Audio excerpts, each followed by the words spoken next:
Hi guys, welcome. This is your Sameer Kohli sir with the first lecture of the topic called Application of Derivatives. Application of Derivatives की पहले orientation दे रहा हूं कि ये वो पहला चैप्टर है जहां से मैथ्स को लेके ना दुख शुरू होता है। आमतौर पे सेशन जब नॉर्मल स्कूल के चल रहे होते हैं तो ये जून जुलाई में ट्यूशंस में शुरू होता है और तब स्कूल्स में एग्जाम्स चल रहे होते हैं और बच्चा जो क्या कर रहा होता है, बच्चा स्कूल के एग्जाम्स के चक्कर में छुट्टियां मार लेता है और इस टॉपिक में चला जाता है, गड़बड़ कर जाता है और वो साल भर फिर परेशानी रहती है।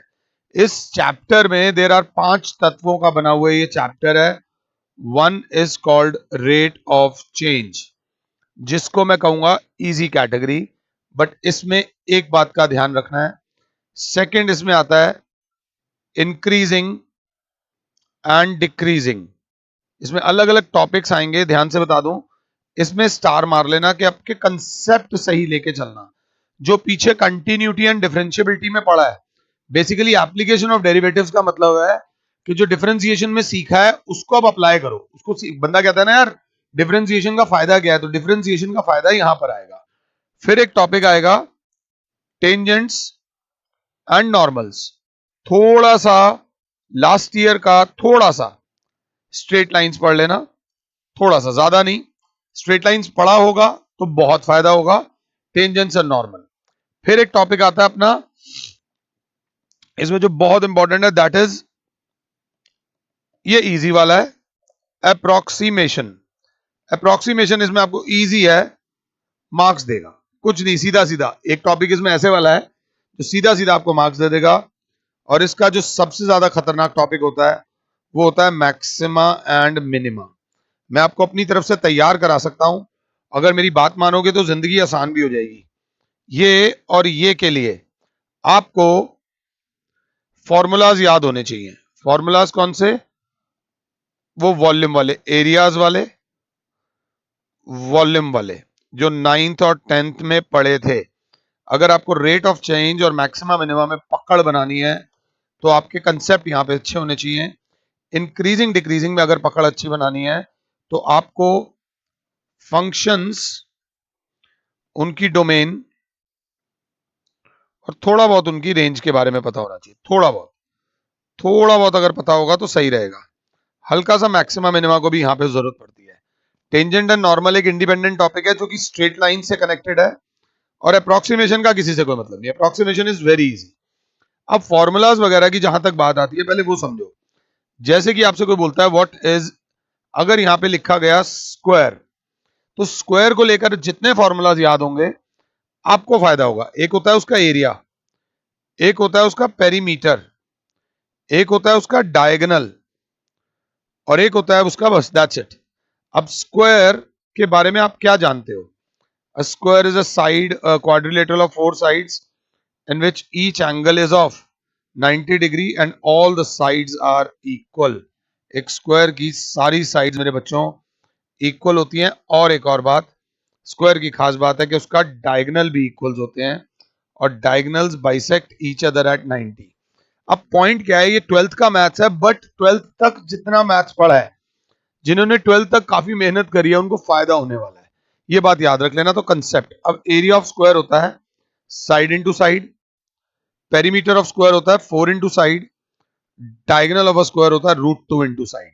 ये बेसिक फॉर्मूलाज हैं जो आपको याद होने चाहिए। एरिया ऑफ स्क्वायर का एक और फॉर्मूला होता है हाफ इंटू डी स्क्वायर। ये मैं आपको अपनी तरफ से थोड़ा सा एक्स्ट्रा फ्री में करा रहा हूं। तो ये हमारी बातचीत है स्क्वायर को लेके। उसके बाद आती है बात रेक्टेंगल की, जो काम आएगा। Rectangle is a 4 sided figure, all angles are equal to 90 degree. इसमें लेंथ होती है, इसे ब्रेड्थ या विड्थ बोलते हैं। इसका भी एक डायगोनल होता है।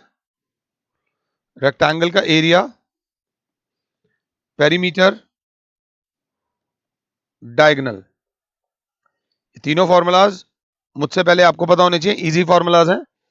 एरिया ऑफ रेक्टेंगल होता है L into B, perimeter of rectangle होता है 2 times L plus B, diagonal of rectangle होता है, पूरा प्रॉपरली लिखना, अंडर रूट में L square plus B square. Diagonal of rectangle होता है। अगला होता है रोम्बस, जिसमें चारों साइड्स इक्वल होती हैं, जिसके डायगोनल्स इक्वल नहीं होते बट जिसके डायगोनल्स एक दूसरे को बाइसेक्ट करते हैं 90 डिग्री पे, ये D2, इसका एरिया का फॉर्मूला होता है, इसका पेरीमीटर का फॉर्मूला होता है, इसका डायगोनल का फॉर्मूला नहीं होता है, इसका साइड का फॉर्मूला होता है। इसका एरिया होता है half into D1 into D2, perimeter का फॉर्मूला होता है 4 इंटू साइड, और साइड निकालने का फॉर्मूला होता है हाफ अंडर रूट में D1 square plus D2 square, under root में D1 square plus D2 square. अगर बात करना चाहो तो ये भी कर सकते हो कि एक ट्राइंगल का एरिया निकाल दो और उसे 2 से मल्टीप्लाई कर दो। ये ध्यान भी रखना, कोई भी एक ट्राइंगल का एरिया निकाल दो सिंगल डायगोनल लेकर, तो उसको 2 से मल्टीप्लाई कर दो। This is what we know about rhombus. मैं ऊपर ऊपर से करा रहा हूं, एक आधी फिगर में छोड़कर भी चलूंगा। दिस इज आवर लवली बेटा circle with centre O and radius R। This is our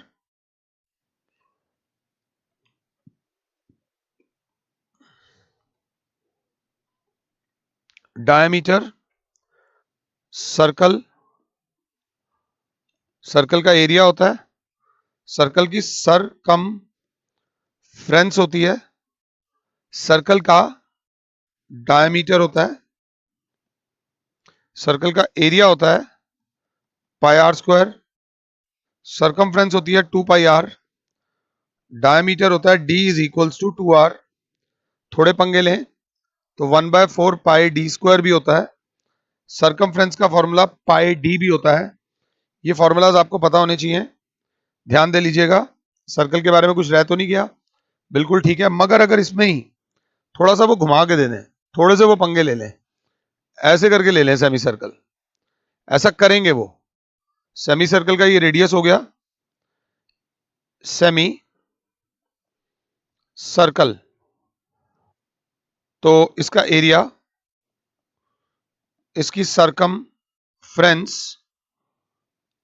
इसका डायमीटर नहीं लिखूंगा, उसका एरिया पाई आर स्क्वायर होता है सर्कल का, तो इसका एरिया हो जाएगा 1/4, 1/2 हाफ हो जाएगा पाई आर स्क्वायर, डायमीटर की टर्म्स में रहने दो। उसकी सरकमफ्रेंस थी 2 पाई आर, तो 2 पाई आर की आधी हो जाएगी पाई आर, बट बच्चा बोलेगा पाई आर से ये वाली आएगी, पाई आर से ये वाली आएगी, साथ में ये भी तो आएगी, तो पाई आर प्लस 2r। इसी में कैसे कॉम्प्लिकेट कर देंगे, सपोज एक रेक्टेंगुलर फिगर दे दी और उसके इधर एक सेमी सर्कल दे दिया, अब वो बोलेंगे इसकी सरकमफ्रेंस निकालो, इसकी क्या निकालो, सरकमफ्रेंस। मैं अभी कुछ नहीं बढ़ा रहा, जस्ट आपको इंट्रोडक्शन दे रहा हूं इस टॉपिक की। तो अब इसकी सरकमफ्रेंस के लिए मेरी क्लास क्या बोलेगी, देखो मैं गलतियां भी करूंगा, ये लेंथ लो, ये ब्रेड्थ लो, तो ये भी ब्रेड्थ हो जाएगी, तो अब इसका जो रेडियस हो जाएगा वो b/2 हो जाएगा, रेडियस हो जाएगा b/2, तो इसकी जो सरकम पेरीमीटर होगा वो होगा L प्लस L, ये वाला पोर्शन होगा 2L प्लस ये वाला पोर्शन होगा B प्लस ये वाला पोर्शन होगा पाई R। ध्यान दे लेना, इसमें मैं गलती कर रहा हूं, 2L प्लस B और R की जगह आ जाएगा 2L plus B plus pi B/2, pi into B/2। ये बस थोड़ा सा ध्यान देके चलना है आपने, B plus pi B/2। But इसी में अब बच्चा बोलेगा क्यों, क्योंकि जब ये फिगर इस फिगर के साथ जुड़ी थी तो ये और ये हिस्सा पेरीमीटर में इंक्लूड नहीं होगा, ये आपने एरियाज रिलेटेड टू सर्कल्स में पढ़ा हुआ है। मैं भी आपके नैन चक्षु खोल रहा हूं अबाउट दी चैप्टर, कि इस चैप्टर के लिए तैयारी क्या करनी है। जब जाते हो प्लीज मेरी बात समझ लेना, अगर किसी शादी में जा रहे हो 3 दिन के लिए तो कौन से कपड़े लेके जाने हैं, और अगर कहीं कैंपिंग करने जा रहे हो, ये जो अपना ये जो जाते हैं हिल्स वगैरह पे, तो कौन से कपड़े लेके जाने। तैयारी दोनों जगह होनी चाहिए, ये वाली तैयारी वहां चली गई तो गड़बड़ हो जाएगी, वो वाली तैयारी वहां हो गई तो गड़बड़ हो जाएगी, कि लहंगा पहन के पहाड़ चढ़ रहे हो, तो it is not that easy. थोड़ा सा बस ध्यान देना। इसमें सर ने क्या गलती करी है, गलती कुछ नहीं करी। अगर इसमें बच्चा देखे तो सर आपने ये बी लिया तो जिससे b/2 लेना पड़ा है, इससे बेटर क्या होता, आप क्या करते अभी बताता हूं, by2 y2 अवॉइड करना। इसमें सर आप पता क्या करते सर, आप ऐसे करते सर, आप लेंथ ले लेते एल, इसका रेडियस ही आर है ना, तो ब्रेड्थ हो जाती 2r, ताकि बाय 2 से बच जाते। आंसर इससे आएगा, बट इससे आपके कंफ्यूज होने के चांसेस बढ़ जाएंगे। अब सरकमफ्रेंस की बारी आती तो ये हो जाता sir pi R plus sir ये क्या एल, प्लस ये भी क्या सर एल, तो L plus L 2l, plus ये वाला क्या हो जाता सर 2r। ये इसका पेरीमीटर बोल दो, सरकमफ्रेंस बोल दो, जो मर्जी बोल दो, इस तरीके से हो सकता था। इक्विलेटरल ट्राइंगल जिसकी तीनों साइड्स इक्वल होती हैं, जिसके तीनों ऑल्टीट्यूड्स भी इक्वल होते हैं, इसका एरिया, पेरीमीटर और ऑल्टीट्यूड का रिलेशन, एरिया बराबर होता है √3/4 इंटू साइड स्क्वायर, पेरीमीटर बराबर होता है 3 इंटू साइड, और हाइट बराबर होती है √3/2 इंटू साइड। ये तीनों याद रख लेना। This is not triangle, this is equilateral triangle, और ये बोलने की जरूरत नहीं है कि इसमें तीनों एंगल्स कितने के होते हैं, 60 डिग्री के। मैं ऊपर ऊपर से नहीं जा रहा, मैं जस्ट आपको बता रहा हूं, तुम्हें मस्ती लगनी चाहिए, तुम्हें लगना चाहिए तो बहुत इजी वाली बातें हैं, सर ने तो ये तो बहुत है, ये तो ऐसी बिना बात की इजी वाला टॉपिक करा रहे हैं। ध्यान दे लेना, थोड़ा सा हमें डिस्टेंस फॉर्मूला पता होना चाहिए, अंडर रूट में x2 माइनस x1 का whole square plus y2 minus y1 का होल स्क्वायर, और बिफोर मैं आगे जाऊं एरिया सरकमफ्रेंस बोलूं या पेरीमीटर बोलूं, और डायमेंशन, डायमेंशन में मैंने जैसे डायगोनल वाइगनल बोला, कैसे पहचान होगा कौन एरिया है, कौन सरकमफ्रेंस और कौन डायमेंशन है। तो जो सेंटीमीटर में होगा वो एरिया होगा, वो सेंटीमीटर स्क्वायर में होगा वो एरिया होगा, जो मीटर स्क्वायर में होगा वो एरिया होगा, जो स्क्वायर यूनिट्स में होगा वो एरिया होगा, जो मीटर में होगा वो सरकमफ्रेंस होगा, जो सेंटीमीटर में होगा वो सरकमफ्रेंस होगा, जो यूनिट्स में होगा वो circumference. The it is 3 units 4 units, तो वो सरकमफ्रेंस होगी। डायमेंशन सेंटीमीटर में होंगी, मीटर में होंगी या यूनिट्स में होंगी। तो बहुत आसानी से पता चल जाता है, जहां पर स्क्वायर यूनिट्स यूज होती हैं, मैंने ज्यादा डार्क कर दिया, जहां पर यूनिट्स यूज होती हैं उनमें ये डिफरेंस होगा। थोड़ा सा बस इस चीज को देखते हुए चलना, ये प्रिपरेशन हो रही है। चलो आओ, ये एक दीवार है जमीन पे खड़ी हुई, इस पर एक सीढ़ी लगाते हैं, सीढ़ी लगाते हैं, तो इस पॉइंट को बोलेंगे फुट ऑफ लैडर, और इस पॉइंट को बोलेंगे point where the top of ladder touches the wall. अब बिना कहे एक अंडरस्टैंडिंग हो गई कि अगर लैडर एल है, लैडर की लेंथ एल है, ये एक्स है, तो ये क्या हो गया वाई। एक ऑटोमेटिक सा रिलेशन आ गया, X square plus Y square is equals to L square, X square plus Y square is equals to L square. इसे पाइथागोरस थ्योरम बोलेंगे। पाइथागोरस थ्योरम करते हो तो 1 का स्क्वायर 1 होता है, 2 का स्क्वायर 4 होता है, 3 का स्क्वायर 9 होता है, डॉट डॉट डॉट, 26 का स्क्वायर 676 होता है। स्क्वायर्स भी याद कर लेना, X square plus Y square is equals to L square. ये बेसिक रिलेशन बताए गए हैं। मैक्सिमम मिनिमा जब कराऊंगा तब आपको मैं रिलेशन बताऊंगा उसके बारे में, क्या नाम है, क्या बोलते हैं, वॉल्यूम्स वाले फॉर्मूलाज कराऊंगा। बट फिलहाल इस चैप्टर की शुरुआत जो करते हैं that is rate of change. दुनिया का सबसे आसान टॉपिक है, बस हमें क्या याद होने चाहिए, फॉर्मूलाज। थोड़े बहुत मैंने याद दिला दिया, अगर किसी को प्रेशर है तो एक बार रिवाइंड करके देख ले दोबारा से। अब ऐसे ही पंगे ले रहा हूं, मैंने लिखा एरिया ऑफ सर्कल, तो बच्चे ने बोला पाई इंटू रेडियस का होल स्क्वायर। सर आप भी लिख रहे हो ना, हम भी पंगे ले रहे हैं, तो area is equals to pi R square. अब एक बात बोलना चाह रहा हूं मैं आपको, इस रिलेशन से मेरा कोई मतलब नहीं है, आपका भी कोई मतलब नहीं है, ना आप सर्कल हो ना मैं सर्कल हूं। इस रिलेशन में, इस एक्सप्रेशन में दो बंदों का आपस में रिलेशन है, एरिया और रेडियस का।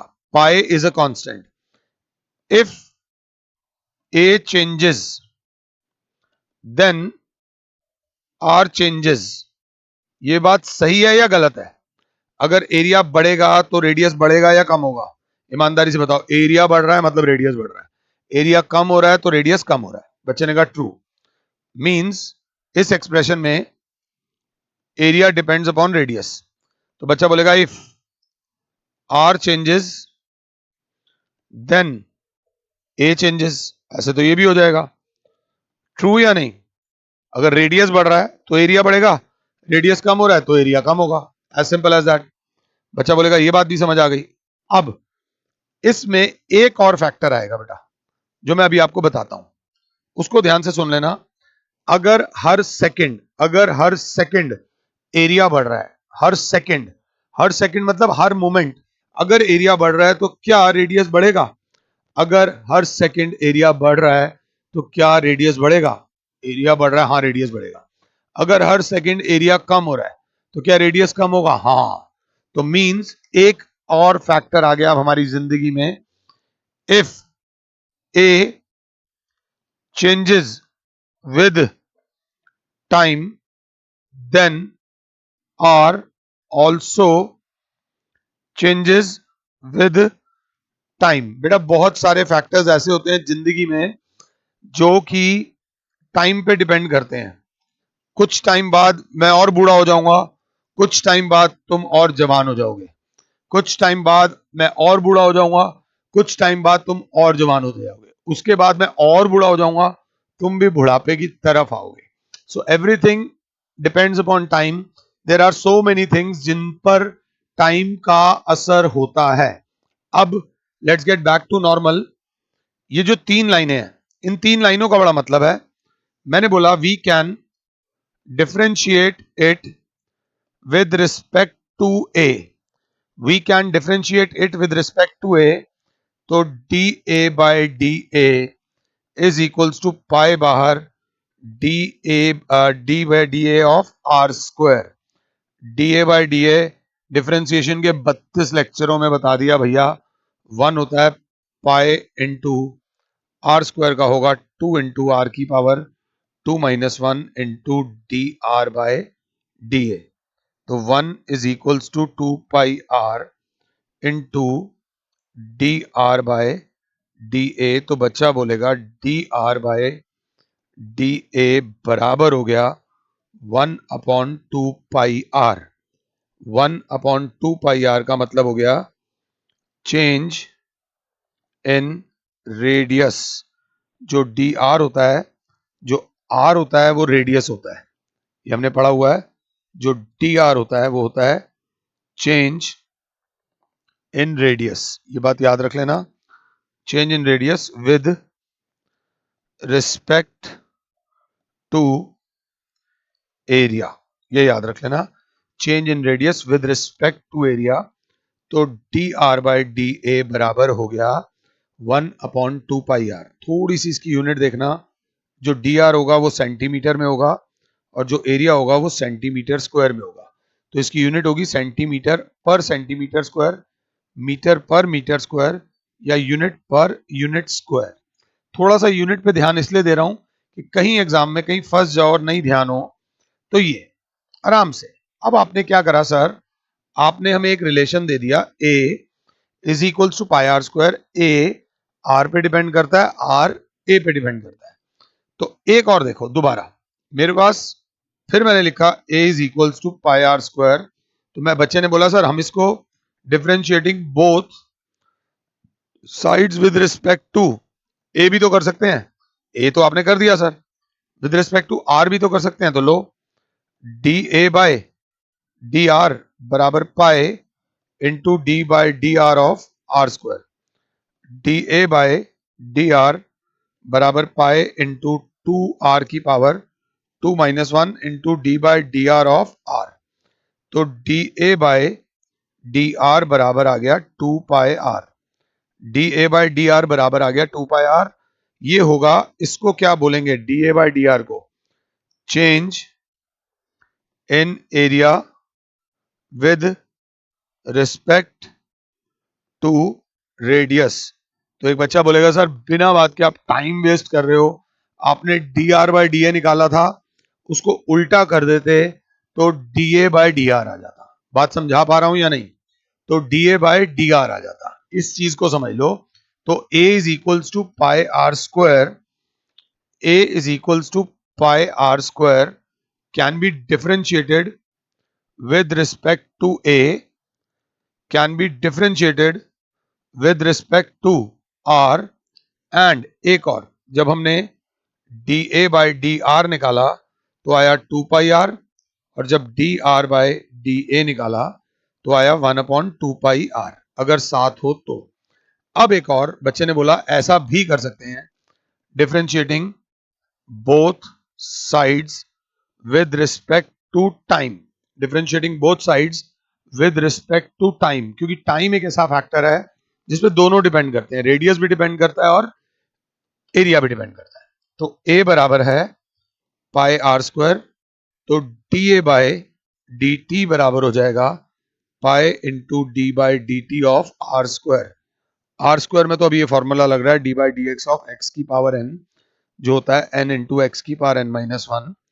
तो D A by D T बराबर हो जाएगा 2 आर, और बाहर है पाए into D R by D T. तो D A by D T बराबर हो जाएगा 2 pi R D R by D T.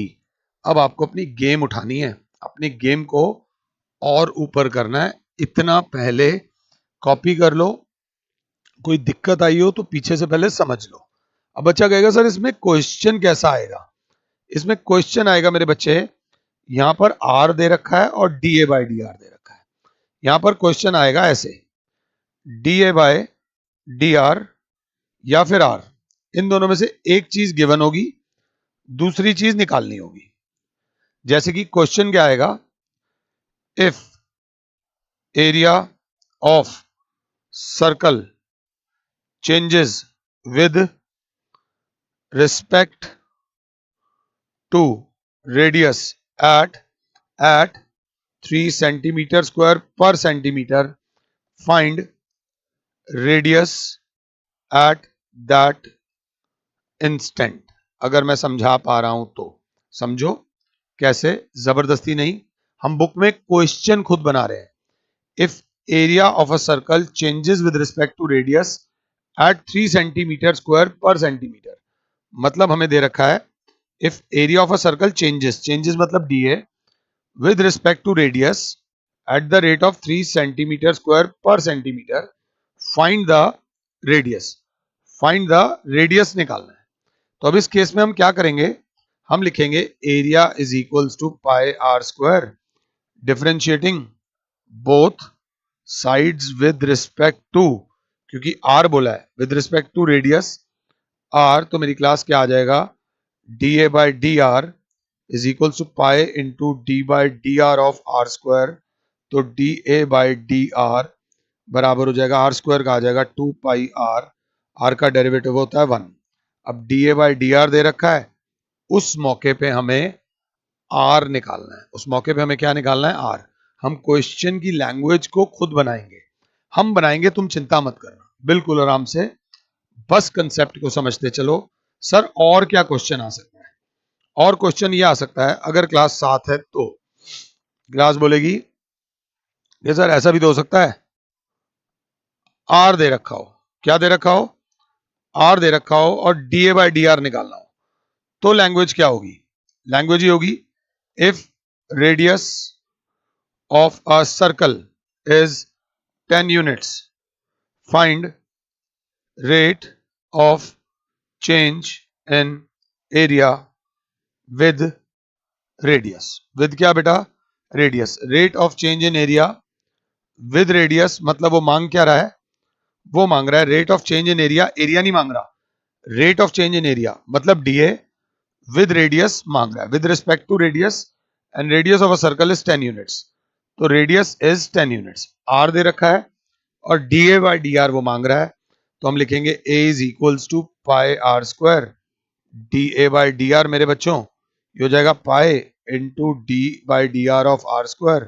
तो D A by D R बराबर हो जाएगा 2 पाई आर, आर का डेरिवेटिव होता है 1, रेडियस दे रखा है D A by D R आपका निकल जाएगा. As simple as that.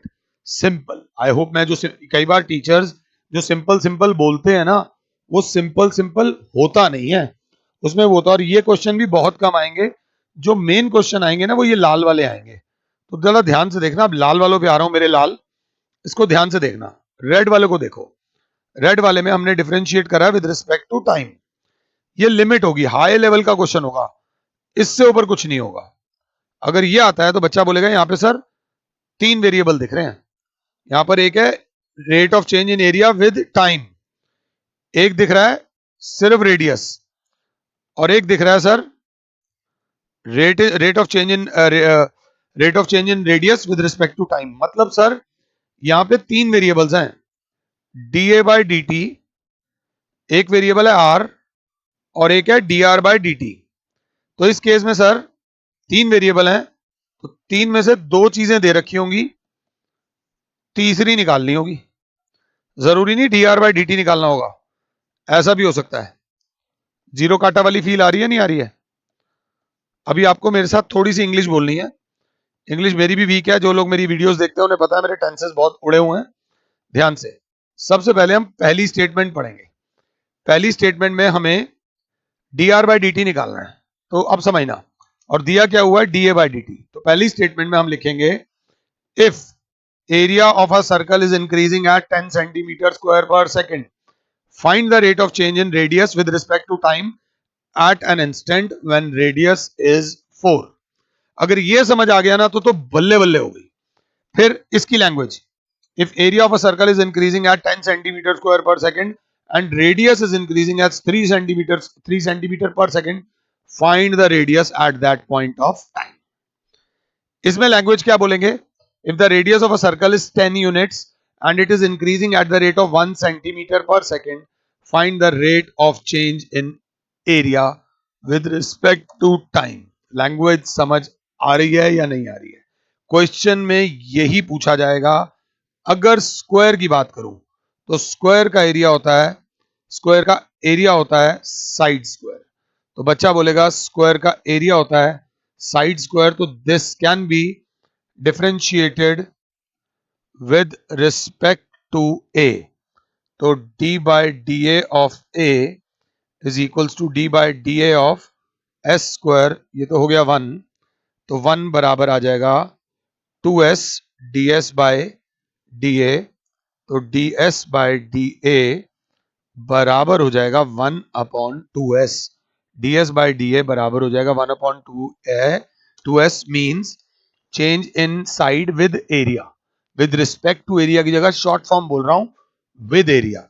Change in side with area. अब टाइम वेस्ट नहीं करेंगे. अगर D S by D A ये है तो D A by D S इसका ऑपोजिट हो जाएगा. It will be 2s. Change in area with respect to side. Change in area with respect to side. और सर इस क्वेश्चन को हम डिफरेंशिएट कर सकते हैं विद रिस्पेक्ट टू टाइम. सबसे ज्यादा जो आएगा वो टाइम वाला आएगा. तो D A by D T is equals to D by D T of S square. D A by D T तो आगे हो नहीं सकता. एस स्क्वायर का आ जाएगा 2s into D S by D T. आपकी आंखों को ये कैसे दिखना चाहिए? एक वेरिएबल, दूसरा वेरिएबल, ये 2 पे मैंने एक्स्ट्रा हाइलाइटर लगा दिया, और तीसरा वेरिएबल. क्लास बोलेगी इसको पहचानने की यूनिट होगी मीटर स्क्वायर पर सेकंड या फिर सेंटीमीटर स्क्वायर पर सेकंड. ये होगा मीटर में या सेंटीमीटर में, और ये होगा मीटर पर सेकंड या सेंटीमीटर पर सेकंड. तो इसमें भी अगर ध्यान से देखें तो वही 3 आएंगे, D A by D T, S या D S by D T. 2 दे रखे होंगे, तीसरा निकालना होगा. थोड़ी सी इंग्लिश खेलें. अगर मेरी बात समझ आ रही है तो एप्लीकेशन ऑफ डेरिवेटिव्स में दिक्कत नहीं होगी. जो नीचे पहला हाइलाइटर मारा है उसमें एरिया ये दे रखा होगा. If the area of a square is increasing और decreasing at the rate of this at an instant when side is this, find the change in side with respect to time. Second वाले में होगा if side of a square is increasing at this rate, area of a square is increasing at this rate, find the side at that point. एक होगा if the side of a square is this and increasing at the rate of this, find the change in area with respect to time. हाँ, अब बात आती है perimeter of a square is equals to 4s। अब perimeter of a square है तो बच्चा बोलेगा dp बाय ds। आपने s की रिस्पेक्ट में कर दिया तो 4 into D by D S of s जो कि 1 होता है, तो dp बाई ds बराबर हो जाएगा 4, ds बाई dp बराबर हो जाएगा 1/4। ये तो आएगा ही नहीं।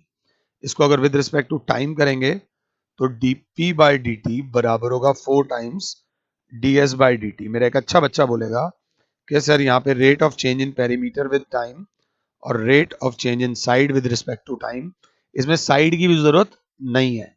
अगर मैं समझा पा रहा हूं तो ये ना मैं छोटे मोटे टुकड़े लाया हूं, मैं सिर्फ छोटे मोटे टुकड़े लाया।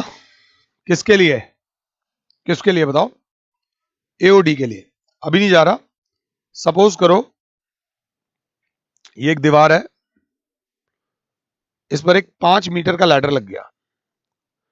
ए बी सी और जो लैडर लगा है वो 5 मीटर का लगा है, और नीचे से हमने अपने दोस्त को कह दिया भाई पैर लगा के रखियो, मैं जरा ऊपर किसी से मिल के आ रहा हूं। तो ध्यान देना, दोस्त कैसे होते हैं? ये एक्स है, ये वाई है। दोस्तों का काम होता है लैडर को खींचेंगे इस तरफ, पंगे तो लेंगे ना, डराएंगे तो सही, तो ऑटोमेटिकली लैडर नीचे आ जाएगी और यहां से मैं उन्हें बड़े अच्छे शब्दों से उनका स्वागत कर रहा हूं। तो अगर ये बढ़ेगा तो ये ऑटोमेटिकली कम होगा। समझ आ रही है बात या नहीं? क्लियर? तो बच्चा बोलेगा इसमें करना क्या है? मैंने कहा इसमें X square plus Y square बराबर होगा 5 स्क्वायर, पाइथागोरस थ्योरम से। अब अगर इसे differentiating both sides with respect to time करेंगे तो 2x dx by D T plus 2y dy by D T बराबर हो जाएगा 0। 2 कॉमन ले लूंगा, x dx by D T plus y dy by D T is equals to 0। ये multiply हो रहा है, उधर जाके divide. x dx by D T plus y dy by D T is equals to 0। इससे बड़ा क्वेश्चन आपके course में नहीं है। एक वेरिएबल, दो वेरिएबल, तीसरा वेरिएबल और चौथा वेरिएबल। अगर सिर्फ x बोलूं तो मेरी क्लास बोलेगी distance of the foot of the ladder from the foot of the wall. अगर y बोलूं तो हाइट ऑफ द वॉल आ जाएगी।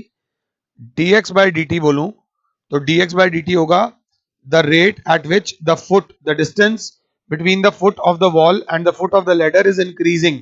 अगर इधर लेके जा रहा हूं तो, अगर मैं इसको इधर लेके जा रहा हूं, it is the rate of change in the distance between the foot of the ladder and foot of the wall बढ़ेगा तो ये वाला डिस्टेंस ऑटोमेटिकली कम होगा। ये होगा height of the wall is decreasing. अगर नीचे आ रही है तो, ऊपर जाएगा तो height of the wall is increasing.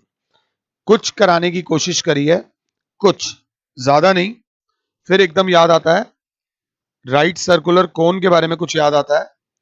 ये R होता है, ये H होता है, इसके वॉल्यूम का फॉर्मूला होता है 1/3 पाई आर स्क्वायर एच। तो V इसका टोटल सरफेस एरिया भी होता है पाई आर ब्रैकेट में R प्लस L। ये थोड़ा सा याद रख लेना। स्फीयर के बारे में अगर पता हो, दिस इज R, इसका वॉल्यूम होता है 4/3 pi R cube. This is a sphere, this is a right circular cone. और फिगर्स भी आएंगी, सिलेंडर, क्यूब, क्यूबॉइड सब आएंगे, बट अभी धीरे धीरे आएंगे, आराम से करेंगे। इस लेक्चर को फन लेक्चर समझ के 2 बार देख लेना। इसको एक बार प्लीज मत देखना, इसको कम से कम 2 बार देखना, तब आपकी कमांड बढ़ने लग जाएगी। एक बार बिना लिखे देख लेना, एक बार नोट्स बना के देख लेना। फिलहाल के लिए और Sameer sir is saying you good bye. God bless all. जय माता दी।